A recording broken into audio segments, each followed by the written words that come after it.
Hello, and welcome to the Washington Monthly. I'm your host, Ann Kim. And I'm your co-host, Garrett Epps. In this episode, we talk to author Jonathan Alter about how Trump's first 100 days measures up to that of other U.S. presidents. Trump has the lowest approval ratings at this point of his presidency of any president since the beginning of polling. Jonathan is a contributing editor for the Washington Monthly. He's also a former senior editor and columnist at Newsweek and the author of numerous books, including The Defining Moment, a book about FDR's first 100 days. Hi, Jonathan. It's great to see you. Hi, and how are you? We're doing great. So you've written a book about FDR's first 100 days, and your recent piece for the Washington Monthly contrasted FDR's first 100 days with that of Trump's. In fact, you called Donald Trump's first 100 days FDR in reverse. So can you tell us what you mean by that? Roosevelt became president on March 4th, 1933. In those days, the inauguration was later. And the country was curled up in the fetal position. The banks had all closed, or most of them had closed, many just the night before. And then the next day, he closed the rest of them. And you remember in his famous first inaugural, people remember the only thing we have to fear is fear itself. With Trump, it really is the only thing we have to use is fear itself. It's like his whole presidency so far has been about the thing that Roosevelt was fighting against. And Roosevelt was tempted to be a dictator, and the word dictator had very positive connotations in 1933. Mussolini was popular not just in Italy, but the United States. Studebaker had a car called the Dictator that sold well in the Depression. And even Eleanor Roosevelt and Walter Lippmann thought that maybe he should adopt a mild species they called of dictatorship. It wasn't a pejorative, amazingly. And Roosevelt was tempted. I found a draft when I was researching my book of a speech that he gave to the American Legion on the second day of his presidency, where he said, you, meaning the members of the American Legion who were 30-something World War I veterans, some Spanish-American War veterans, you will be at my command for the duration of the crisis. Meaning, I can tell you to guard banks or whatever I need you to do. You can be my private army, the way Mussolini had black shirt private army, and Hitler was just brand new, but going to develop his brown shirt private army. And Roosevelt didn't give that speech. And contrary to what Curtis Yarvin argues, he said, what I do, I'm going to do with Congress. And so what he did in his first 100 days, he did as a way to restore democracy, save democracy, not tear down democracy. So he was constructing things, whether it was putting people to work or creating new agencies or federal deposit insurance. And Trump has been destroying things. Roosevelt was trying to lift people up. Trump is trying to tear them down. Roosevelt believed in compassion. Trump believes in contempt. And so you almost, the mirror image of it is rather extraordinary. And people talk about the deep state. Well, the deep state was basically established by Franklin Roosevelt as a way of better addressing the problems of the country. So everything that Elon Musk is doing is aimed at tearing down the New Deal and also rewriting the New Deal. So the New Deal is such a familiar phrase that which just dates to Roosevelt's acceptance speech in 1932 at the convention. We don't sort of look at it. What is a deal? A deal is a contract. And Roosevelt, with this New Deal, it was a new social contract that provided for a new relationship between the government and the people. And these jokers want to rewrite the social contract. That's what their project is. They want to destroy democracy and rewrite the American social contract. And that is the reverse of what Franklin Roosevelt did. Well, if I can follow up on that, both presidents had a fairly fraught relationship with the courts.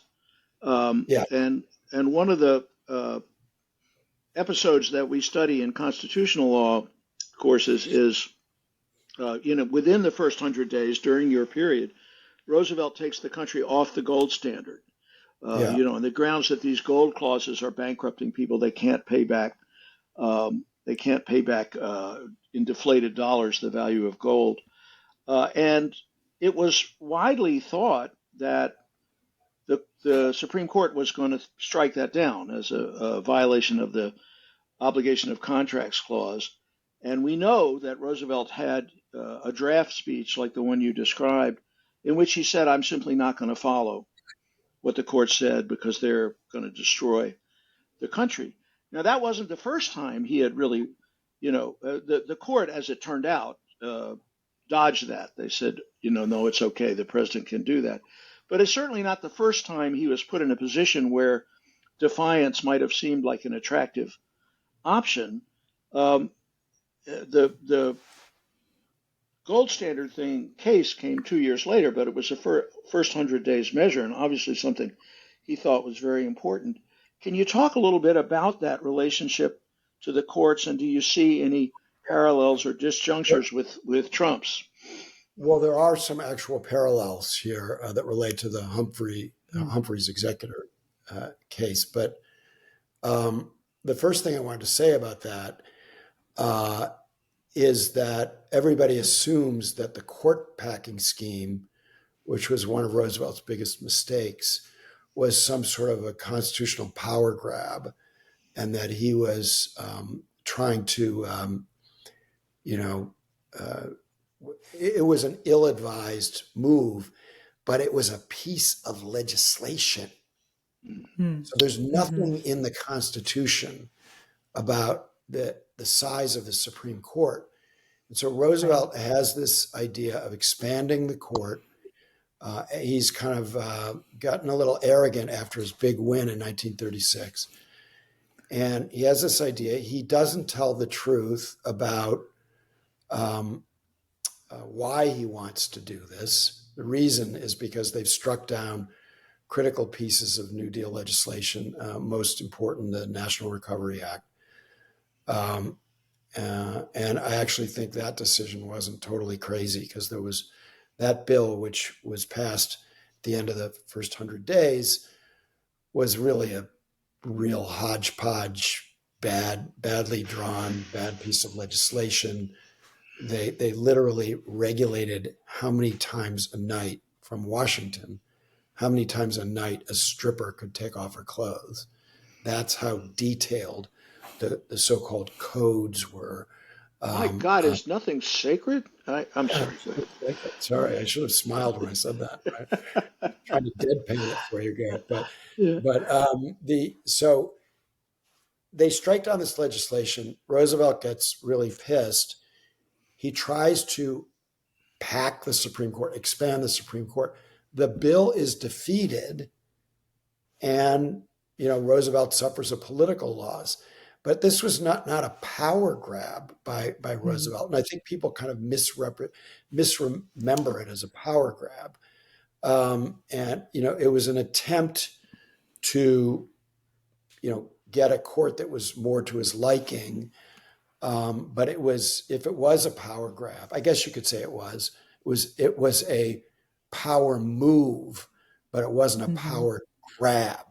Because when he was rebuffed by the overwhelmingly Democratic Congress in those days, members of a political party were willing to be in opposition to their president, even in the first 100 days. Not all the legislation sailed through. So there's that. But then I wanted to just talk for a minute about the decision in Humphrey's executor in that case, and just to tell people, if they haven't heard about it, a little bit about it. So there's this assumption that Roosevelt tried to pack the Supreme Court because of the Schechter case, the sick chicken case, where an important part of his regulatory scheme was found to be unconstitutional. But there are other scholars who believe it was actually this Humphrey's executor decision that enraged him. And on that question, he and Donald Trump have identical positions. So that case stems from a Federal Trade Commission commissioner named Humphreys, who was a crotchety guy who Roosevelt disliked personally. His colleagues at the FTC didn't like him either. He was getting in the way of anything that might be considered, a New Deal ruling by the FTC. And so Roosevelt fired him. And Roosevelt believed that independent regulatory agencies weren't really independent, the same way Trump believes that, and that he didn't care that Humphreys had a term that he was serving under legislation that went back to the turn of the century. He fired him. And then not long after that, Humphreys died, and his executor wanted the lost pension money and, I guess, salary from the period after he had been fired. And it went all the way to the Supreme Court, and the court ruled for Humphreys, executor, Humphreys' estate, and said that these were independent regulatory agencies and that Roosevelt was wrong to try to fire them. So the big question, or one of many big questions that the Supreme Court will deal with in the next few months is an NLRB case, National Labor Relations Board case, that goes to this question of whether independent regulatory agencies serve at their commissioners and members serve at the pleasure of the president. And I would be very interested in your thoughts on how the court is going to go on that. From what I've read, it feels like they're going to reverse Humphreys, and we're going to be living in a different world where the president has a lot more power. Yeah, I mean that's the talk of the faculty lounges, John. Yeah. I can tell you, because they've been keying up the arguments in this case since long before Donald Trump was anything but a reality TV host. And we've got 5 members of the court who got on the court by serving the executive branch. So stay tuned on that one. I think you're right. That's a really important similarity. Just another one that relates to a book that my friend Cliff Sloan just wrote called The Court at War, about the Supreme Court during World War II. So we all know about the Korematsu decision. We all know about what FDR did that was so unconscionable in that situation with the Japanese internment camps. But I think it's less well known that even after Nazi saboteurs arrived on Long Island in the middle of World War II, Roosevelt didn't suspend, habeas corpus. They were given full due process, and they were Nazi saboteurs. And unfortunately, the court made the decision that it did in the Korematsu case, but those were cases, and Korematsu, and then there was another important case alongside it. They were allowed to appeal these decisions. And Roosevelt did not respond as Trump and Stephen Miller have. And I do think on the encouraging side, that the recent 7-2 decision indicates that there are 7 justices who still believe in the Fifth Amendment, So, I don't understand how the other 2, could dissent in that case, but it is another contrast. I do think that Roosevelt, I don't think if he was asked, as Trump was the other day, does the president have to uphold the U.S. Constitution? I don't believe that Franklin Roosevelt would have said, after having just sworn on a Bible to uphold the Constitution, quote, "I don't know," which was Donald Trump's answer to that question. Yeah. Mm.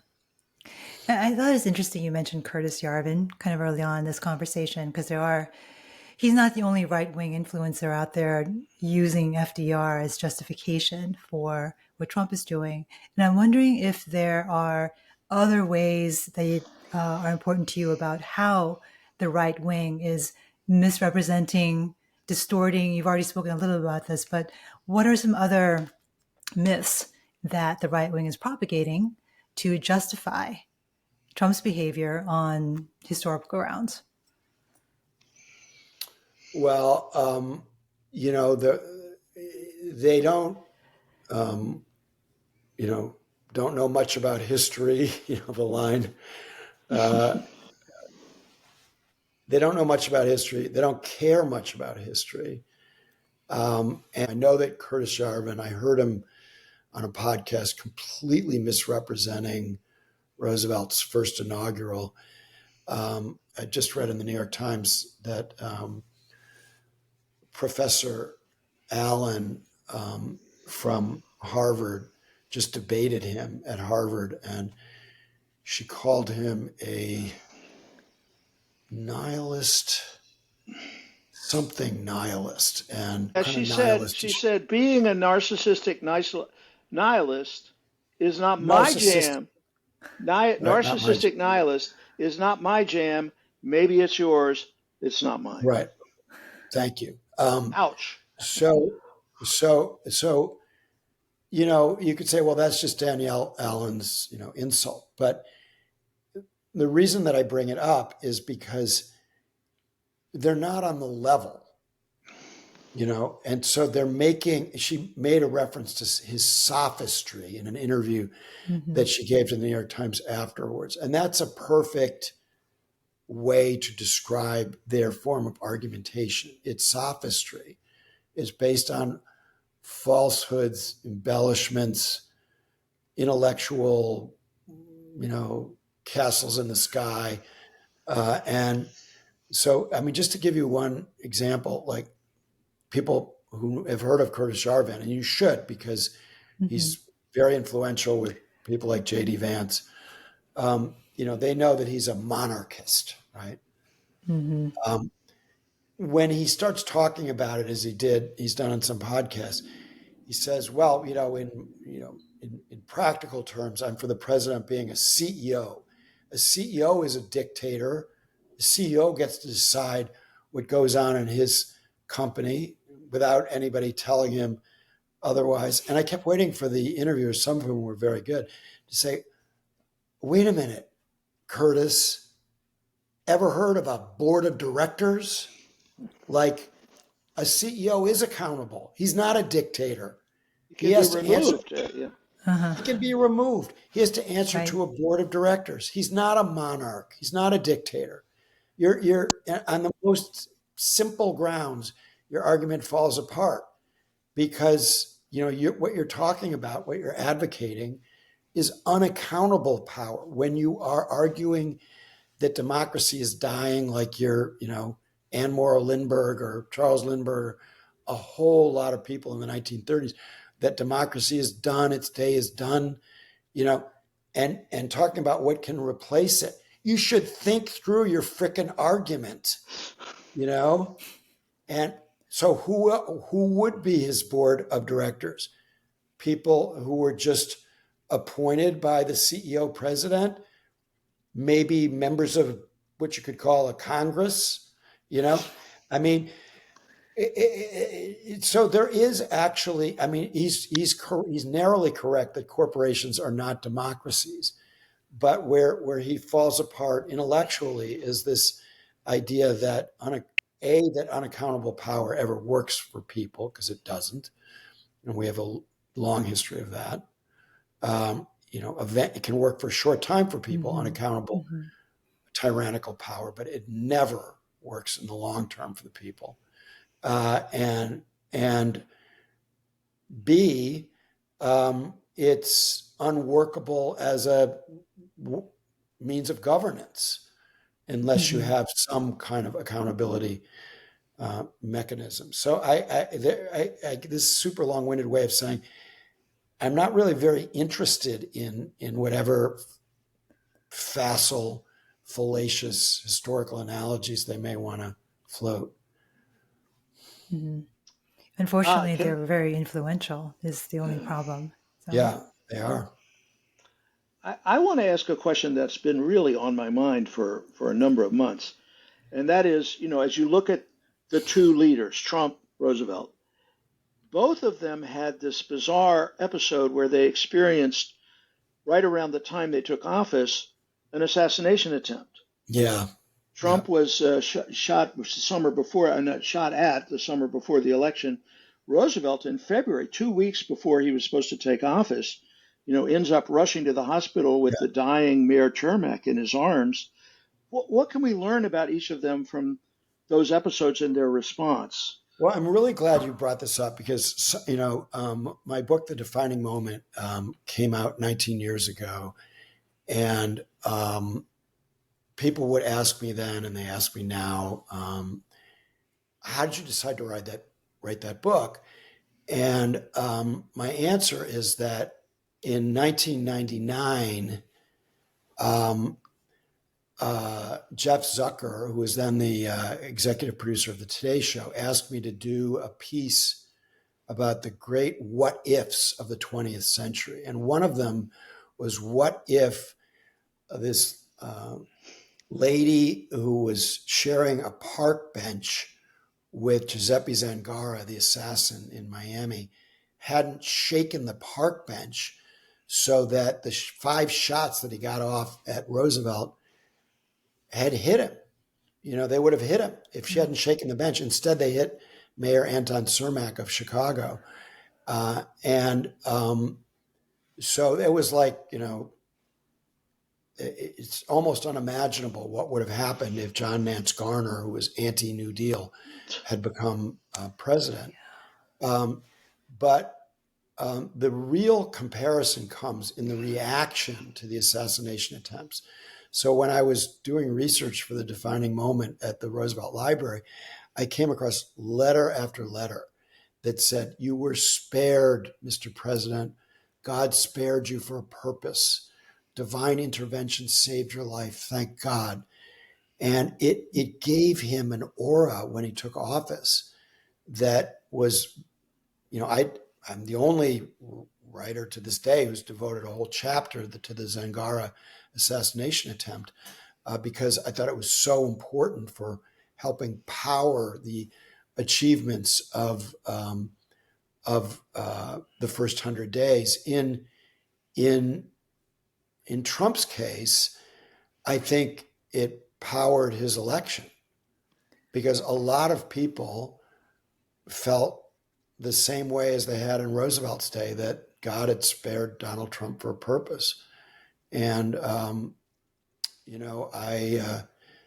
have a good friend who went with a camera crew to Butler, Pennsylvania late in the campaign. And, everybody was saying this to him. The place was still not just talking about it, but he came back and he said, "There's no way that Harris is winning Pennsylvania." This assassination attempt was a huge, huge deal in Pennsylvania. And I think it was in other parts of the country as well. And so, they both were given an opportunity. I think Roosevelt capitalized on that opportunity much more than Trump has. This doesn't get mentioned enough, but Trump has the lowest approval ratings at this point of his presidency of any president since the beginning of polling. So, the idea that he's, doing well is not accurate. The idea that he is scaring us, as Senator Murkowski said, is very plain. Jonathan, how did this idea of the first 100 days become a part of the American political lexicon to begin with? And having written a book about it, do you think it's the right milestone by which to judge a president's early performance? So it started because about a month after the last Congress went out of session in 1933, it was 101 days that they were in session, and FDR, he held 2 press conferences a week, and he was kind of looking back at what had happened.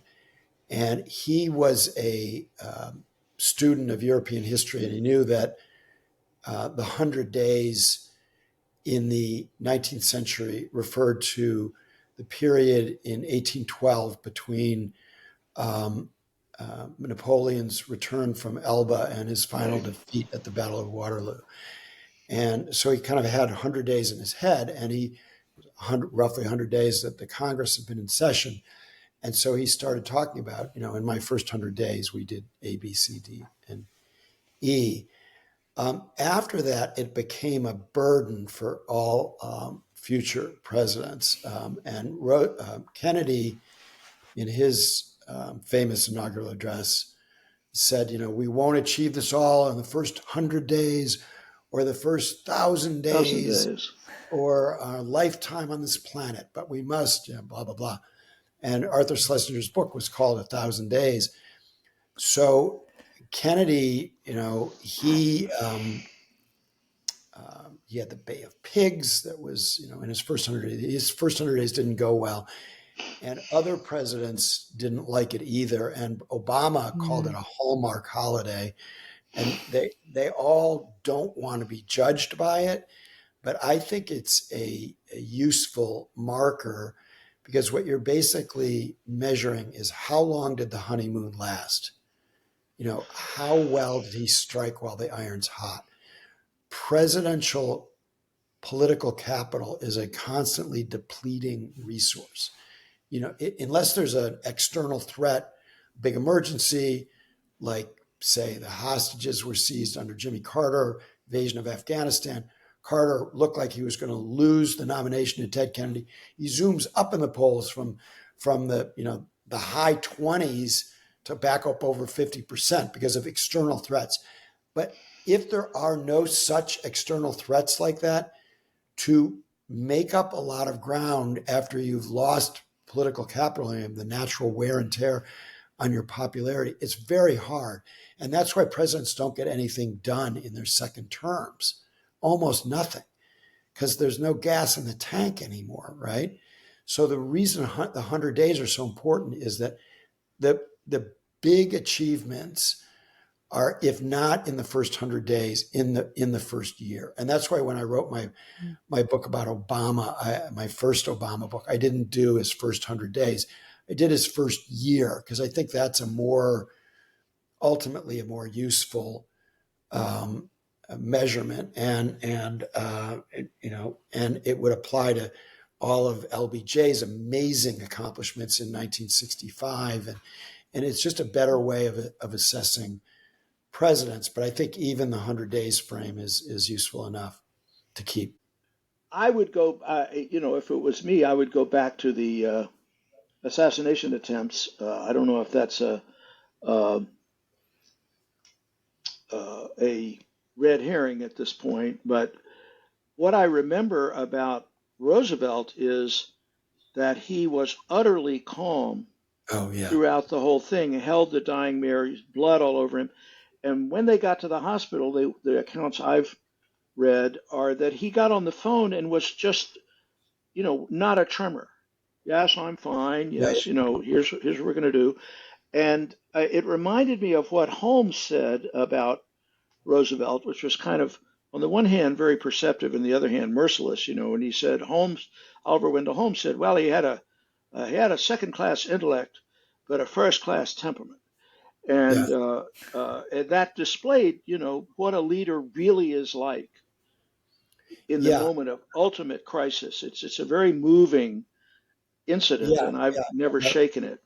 everything that you say is right. And he said, be still, Tony, to Anton Cermak in the car. Cermak died not a few days later, and Roosevelt called Eleanor. He was totally calm, and his Raymond Moley, who later turned viciously against Roosevelt, was tremendously impressed by his calm. I think that was partly because of Roosevelt's experience with polio. It really changed him a lot, and I deal with this a lot in my book. But he did have that first class temperament, which wasn't just being calm in a crisis, it was also the way he made you feel when you met him. It was compared to opening your first bottle of champagne. And Yeah. he could be a very deceptive and manipulative uh, person and president who was very hard to get close to and very much of a riddle even to his own family.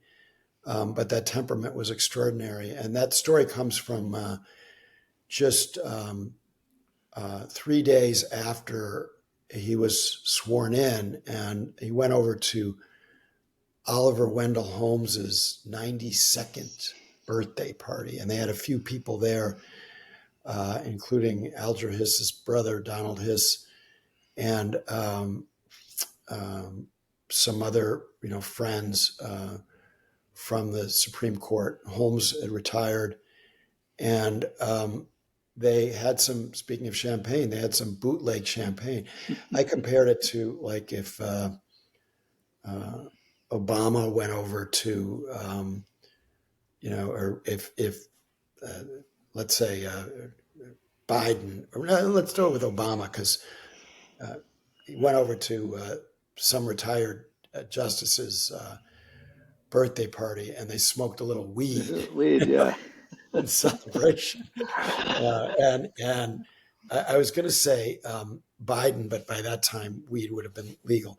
Um, Yeah. so that remark was very important in really all the books that I've written, Mm. including my most recent one on Trump, because as one of my mentors, Richard Neustadt, who was this wonderful person and scholar, one of the great political scientists, once wrote, temperament is the great separator. That's how Yes. you separate the great and good presidents from the less good presidents. Right. And Mhm. so, um, uh, you know, uh, Trump is a fourth class intellect with a fourth class temperament. Temperament. And, and Obama, I would argue Obama had a first class intellect and with some qualifications, a first class temperament. Um, and I think the same could be said of Bill Clinton. I think Jimmy Carter had a first class intellect and a second class temperament, sort of the inverse of Franklin Roosevelt. But to my mind, it's a very useful shorthand for understanding whether this person has the equipment to be a good president. Mhm. Mhm. Jonathan, final question for you. Given Trump's first 100 days, how do you foresee the next 100 days playing out, or the next 1,000 days, or the next year? Well, I'm not optimistic, but I am hopeful. And I do think that he's going to find himself in a world of hurt pretty quickly, politically. So, I mean, we're just reading today his big, beautiful bill is in trouble on Capitol Hill. Remember, he didn't get any significant legislation passed in his first 100 days. None, you know? Yeah. And so these executive orders, many of them are like press releases. They don't have the force of law. Many will be invalidated by the Supreme Court. The ones that weren't invalidated by the Supreme Court are short term. They can last only 3 years if a Democratic president comes in, as I believe he or she will. So first, they've got these problems even getting a bill through. You now have 32 moderates that shouldn't be called moderates, Right. but 32 House Republicans who don't want these $888 billion cuts to Medicaid. And then you've got these other Republicans who have enough votes to assure that they will not produce a bill that contributes to the deficit. So where are they going to get the money? In the meantime, they're looking at if they cut back on their tax cut, it will be a tax increase, effective tax increase, going into a recession, which is not something that anybody, especially Republicans, want to do. Then you look at the effect of an actual recession that will clearly be self-inflicted with the tariff policy that the American public, no matter what the right-wing media ecosystem might project, the public already knows this is on Trump. It's not on Biden. When Trump tries to say it's on Biden, like even his base doesn't believe it, according to polls. Okay. So I think he's headed into a really rough period. He'll get a bill through eventually, and he'll try to crow about that. But Brendan Buck, who was Paul Ryan's top aide, just has an op-ed piece in the Times today saying that even if they get a bill through, they're not going to get any political credit for it. There's nothing in it for anybody. Mm-hmm. It's unless it's just maintaining tax cuts for very, very rich people.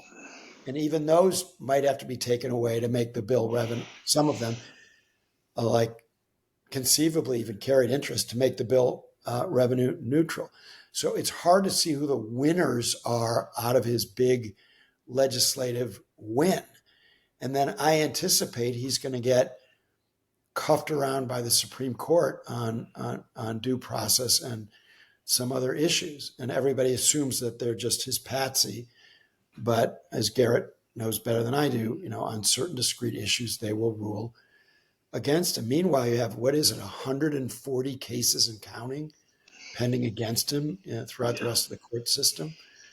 So, and then on top of that, I think you're going to have, people like Stephen Miller who are spending half their life in depositions because they don't have any immunity.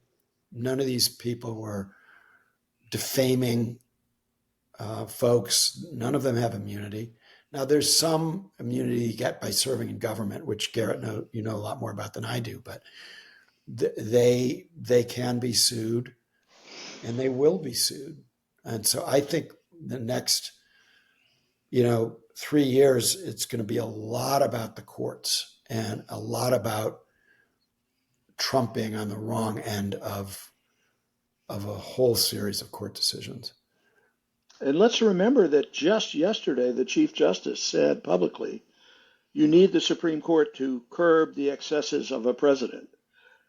I Yeah. don't think that was said I think that was not a random thought that John Roberts had. I think he thinks about his words very carefully. And at the beginning of the year, he said, stop attacking judges. Yes. And then, this is now his third message. At the end of last year, Mm-hmm. he said some very tough things in his end of the year message. So it may be that on some of these unitary executive cases where everybody assumed that Roberts and Coney Barrett were going to go, with the unitary executive view, they might not. in the meantime, you've got things like the major Questions doctrines, doctrine. Yeah. major questions case, which, liberals hated when it looked like it was going to give Congress an opportunity to gut environmental regulation. But it also gives Congress an opportunity, if Democrats get control 17 months from now, it gives Congress an opportunity to really curb the vandalism, Mhm. So I think everybody assumes, people project out from the present. They assume that this vandalism is permanent. And I agree that there's a lot of permanent damage being done. And I agree we're in a very bad place. And I'm not Pollyannish at all. But I also think if you're making a really rational assessment, you're going to see this guy just continue the daily chaos, the daily distractions, losing large numbers of small business people in red and blue and purple states because of these idiotic tariffs. There's only so far that he can retreat. So he's not going to go from 145% to nothing. It won't be 145% on China, but it'll be significant, and, I, not an economic forecaster, but you have to say that stagflation is a really, really strong possibility. And people, Garrett and I remember what that did, not just to Gerald Ford and Jimmy Carter, but to, Richard Nixon and Ronald Reagan. I mean, Yeah. Ronald Reagan in 1982, his popularity was way down Yeah. because of that recession. And when you get a combination of inflation and recession, man, that is just murder on presidents. And so I think, so my basic take on Trump is, which I've said for years, is every time you think he's touched bottom, he crashes through the floor. And that's true about his behavior, his reprehensible conduct, disgusting execution of his duties. But it's also true of, his popularity. And so I think the floor for Trump, the people who are in the Fifth Avenue crowd, he could shoot someone on Fifth Avenue and they'd still be for him. The hardcore base, the cult, the floor is 33, 32, 33%. That's what a Republican pollster just told me recently. Now he's in the mid 40s. He goes down into the low 30s. He's in a world of hurt. I mean, we can't even begin to imagine how much that neuters him and how just the power, you'll see it seeping out of him when he's in the low 30s, when all he has is the crazies who are still behind him. Now, it's disturbing that a third of the country is in the It's cult. crazy. Yeah. Yeah. Crazy. 77 million Americans voted for him. I mean, but instead of focusing on them, we should be focusing on the 17% between 33 and 50, and they voted for Trump. But, when they start, they're never going to tell pollsters they regret voting for Trump or focus groups, because people don't like to admit they made a mistake. But when they're asked, do you approve of what he's doing? And his numbers just keep tumbling, it's not going to be pretty. So I do think the Democrats are going to take the House, no matter how unpopular the Democrats are right now, for historical reasons. Only twice in 100 years has the party controlling the White House made gains in the midterms, in their first midterms. So the physics of American politics are very much against Trump. and the margins are just too small for him to maintain, for Republicans to maintain control. So I'd be quite surprised if the Democrats don't take the House.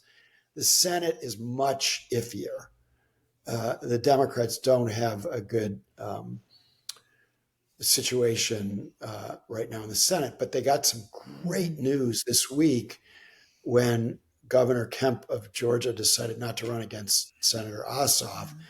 If Kemp had run, he probably would have beaten Ossoff, and that would have probably put the Senate out of reach for the Democrats. Now they catch a few breaks. If there's a recession, they may take the Senate as well. In that case, Trump is just a kind of a pathetic lame duck for the last 2 years.